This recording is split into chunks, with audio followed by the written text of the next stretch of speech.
কালকে এত সুন্দর রৌদ্র হচ্ছিল, অনেক জামা কাপড় কেচেছি, দেখো জড়ো করে রেখে দিয়েছিলাম। তো এখন জামা কাপড়গুলো সব ভাঁজ করে গুছিয়ে নিচ্ছি। কদিন ধরে বৃষ্টির জন্য তো একদম জামা কাপড় কাচা ধোয়া করতে পারিনি।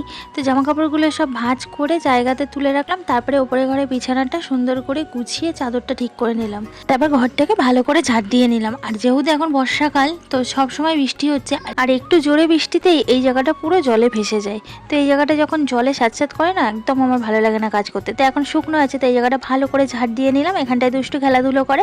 তারপরে কিছু বাসন ছিল বেসিনে, সেগুলো ভালো করে মেজে ধুয়ে বাসনের ঝুড়িতে উবুড় করে রাখলাম। তারপরে চলে এলাম পুজো দিতে। আজকে বৃহস্পতিবার, তো বৃহস্পতিবারে পুজোটা দিতেই আজকে আমার অনেকটাই বেলা হয়ে গেল। তো ঠাকুরের দুধ কলা দিয়ে বৃহস্পতিবারে পুজোটা সেরে নিলাম, নিয়ে চলে এলাম রান্নার দিকে। তো ডিম সেদ্ধ বসিয়েছিলাম, ডিমগুলো সেদ্ধ হয়ে গেছে। ডিমগুলো ছাড়িয়ে নিয়ে ডিমের তরকারি করলাম, আর রান্না করলাম বড়ির ঝাল। তো রান্না কমপ্লিট করে খাওয়া দাওয়া সেরে ছাদে একটু ঘুরছিলাম, আর খাওয়ার পরে না কেমন একটা হয়, তাই একটা বিস্কুট খাচ্ছিলাম। চলো, ভিডিওটা ভালো লাগলে লাইক করো।